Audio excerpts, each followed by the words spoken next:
말씀은 우리가 바울의 2차 전도 여행이라고 부르는 그 시점입니다. 바울은 계속해서 하나님의 말씀을 증거하고 있는데요. 베레아에서 복음을 전하는 중에 신변의 위협을 느끼고 나서 베레아에서 아덴으로 다시 이제 이동하게 됩니다. 인간적인 이런 관점에서 보면 바울이 계속 복음을 전하다 피신하는 것을 보면서 바울 선교팀은 계속 핍박을 받고 도망만 가는 것처럼 보여지지만 사실 이런 모든 것들이 하나님의 인도함을 받고 있는 것으로 우리가 볼 수가 있습니다. 이 사도행전의 특징은 복음은 핍박을 받지만 그 핍박 중에서 계속 부흥하고 있는 것입니다. 마찬가지로 이 바울 선교팀도 계속 피신하면서 도망가고 있지만 그 와중에 모든 곳에 복음이 전달되고 하나님의 복음이 모든 곳에 나타나고 있는 것입니다. 그래서 이 바울이 오늘은 이제 에덴이라는 곳에 이르렀는데요. 이 에덴이라는 곳은 오늘날의 지명에 이제 그리스의 아테네 똑같은 지명입니다. 우리가 잘 아는 유명한 철학자들도 이곳 출신이기도 합니다. 그만큼 이 아테네라는 곳은 철학의 본산지라고 불리고 문화의 중심지라고 불리고 있습니다. 그래서 우리가 잘 아는 소크라테스라든가 플라톤, 아리스토텔레스 같은 철학자들이 다 이 지역 출신이었습니다. 철학뿐만 아닙니다. 이곳 도시는 예술가와 미술가 또 음악도 발달한 문명의 도시였습니다. 근데 그런 도시에 이제 바울이 도착해서 복음을 전하려고 도착을 한 겁니다.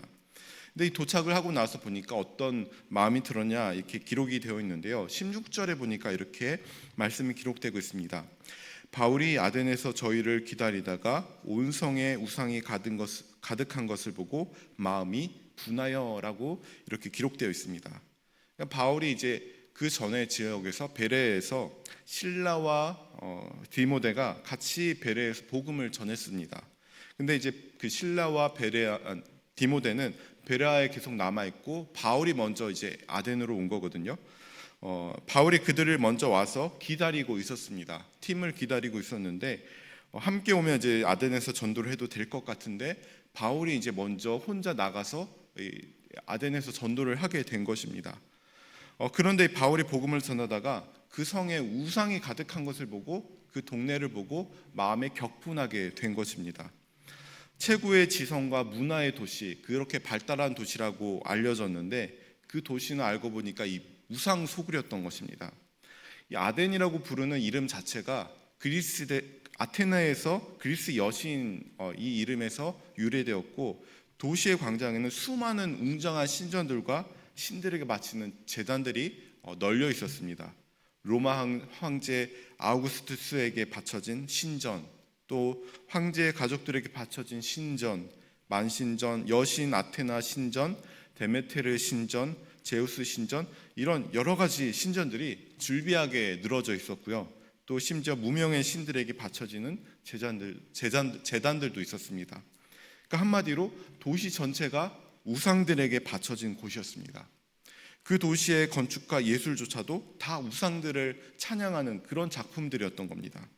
그러니까 바울이 이런 신전들을 보고 도시들을 보면서 도시 곳곳을 보면서 아덴의 문화와 지혜에 감동받은 게 아니라 오히려 이 우상 숭배를 보면서 마음에 격분하는 분노가 일어났던 것입니다. 그래서 이 표현을 원문의 내용을 직역하면 바울 속에 있는 그의 영이 분노로 타오르고 있었다라고 하는 의미인 것입니다. 아덴 사람들은 풍부한 지식을 갖췄고 그렇게 지혜롭다고 여기는 자들이 결국에 어떻게 살고 있습니까? 헛된 우상에 그렇게 빠져 우상을 의지하고 살고 있었습니다. 그러니까 그와 같은 모습을 보면 사실 바울에게서도 그런 모습이 있지 않았습니까? 바울 또한 최고의 석학 가멜리엘에게 공부를 했었고 뛰어난 지성인이었고 하나님의 뜻을 행하는 스스로 지혜로운 자로 여기고 있었습니다. 그런데 그런 그가 하나님의 빛을 받으니까 그 그물이 벗겨지고 나니까 자신이 헛된 것에 빠져 살고 있었고 똑똑하다는 자신이 어리석음에 빠져 있었던 것을 깨닫게 되었습니다. 우리 그래서 이 사람의 지식으로는 하나님을 알 수가 없고 지혜롭다고 하는 사람들도 결국에는 어리석게 살 수밖에 없다는 것입니다.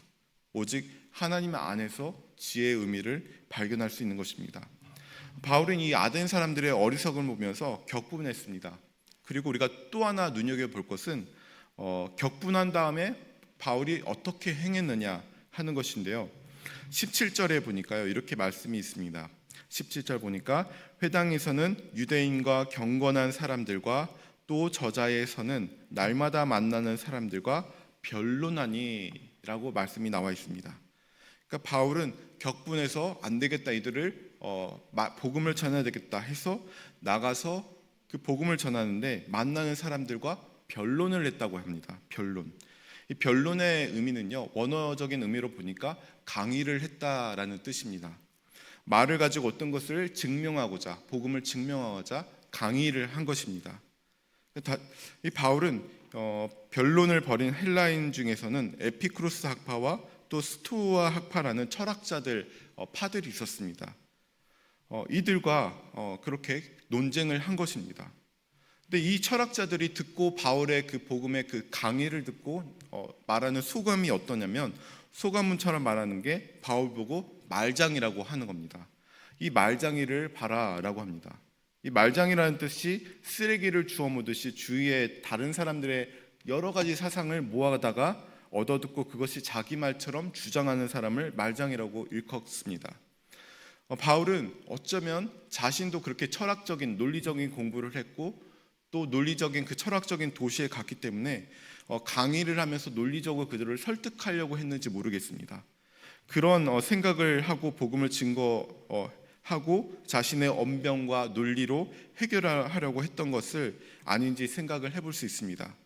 그런데 그 결국에 그들로부터 말장이라는 소리를 듣게 되었습니다. 복음을 전하는 사도가 그냥 말 잘하는 말쟁이, 이런 논리감이 되었습니다. 다른 곳에서는 바울이 복음을 전하다가 감옥에 갇혔습니다. 그때는 욕설도 들어야 했지만 그것은 복음 때문에 당하는 것이라고 기쁘게 여겼습니다. 그런데 지금은 자신의 논리로 자신의 철학적인 지식을 어떻게 해보려다가 말쟁이로 전락하고 말았습니다.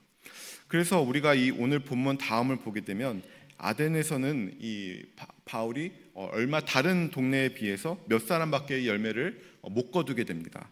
다른 곳과 달리 크게 역사가 나타나지 않습니다. 우리가 여기서 생각해 볼 것이 있습니다. 똑똑하다고 해서 예수를 잘 믿는다고 해서 말을 잘한다고 해서 하나님의 복음을 잘 증거하는 게 아니라는 것입니다. 복음은 오직 하나님의 능력으로 나타나는 것입니다. 복음의 갈림길은 내 능력과 내 말 잘하는 능력으로 되는 게 아니라 하나님의 능력에 달려 있다는 것입니다. 그래서 우리가 하나님의 능력을 얼마나 의지하는가에 따라서 말씀의 역사가 나타난다는 것입니다. 아덴 사역을 끝낸 이 바울을 한번 생각해 보십시오. 얼마나 마음에 낙심되고 힘들었겠습니까? 이후에 바울은 이런 낙심함이 있는지 모르겠지만 아덴을 떠나서 고린도에서 이제 전도를 하게 되는데요. 아마 사역 때문에 굉장히 힘들었을 것이라고 보여집니다. 또 많이 자신감도 없어졌을 겁니다. 그래서 이 아데네에서의 어떤 경험이 떠오르기 때문에 고린도전서 2장에 보면 이렇게 말합니다. 내가 너희 가운데 있을 때 심히 떨었노라. 이 바울의 심정이었을 것입니다. 말하기가, 복음 전하기가 무서운 것입니다. 그리고 해서 18장 9절에 보면 하나님이 바울에게 환상 가운데 이렇게 말씀하십니다. 두려워하지 말며 침묵하지 말며 말하라 라고 말씀을 하십니다. 사역이 무섭고 두려워서 침묵했습니다. 그러나 사도 바울은 이런 경험을 통해서 더욱 하나님을 의지하게 되었습니다. 그래서 나중에 이제 사도 바울이 믿음의 아들 그 디모데와 디도에게 이렇게 간곡히 부탁합니다. 디모데전서 6장 20절 이렇게 다른 곳에 보면 내가 너희 믿음의 아들 너에게 말하노라 변론하지 말라.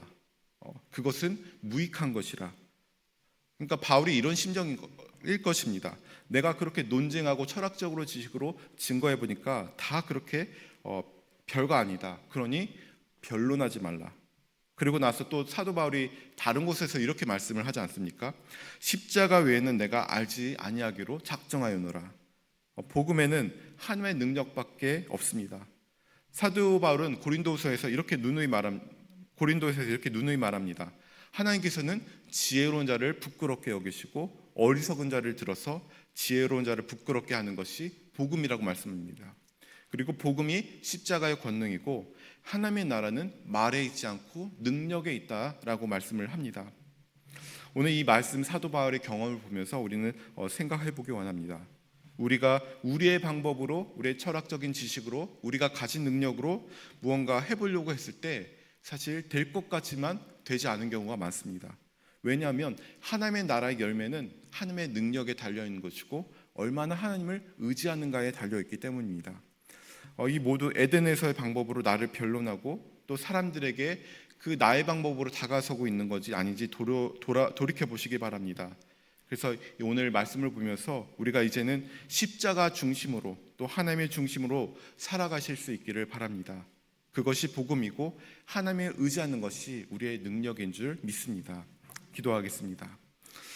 하나님 아버지 감사합니다. 하나님, 우리의 힘과 우리의 능력을 의지하는 것이 아니라 우리가 하나님을 의지하고 오늘도 주님께서 우리에게 인도하시는 방법을 바라볼 수 있도록 하나님 도와주시옵소서. 그래서 우리가 우리의 힘에 지쳐서 늘 우리의 삶 속에서 힘들어하는 것이 아니라 우리의 모든 것을 내려놓고 우리 삶의 모든 부분에서 다 하나님께 내려놓고 하나님만 의지하고 또 하나님의 능력을 의지하며 하나님께 맡길 수 있는 그 믿음 충만한 그리스도인들이 다 될 수 있도록 도와주시옵소서. 그렇게 우리가 의지하며 나아갈 때 우리의 삶의 모든 영역에서 하나님 함께하여 주시고 인도하여 주시고 주님의 열매가 충만할 수 있도록 함께하여 주옵소서. 예수님의 이름으로 기도드립니다. 아멘.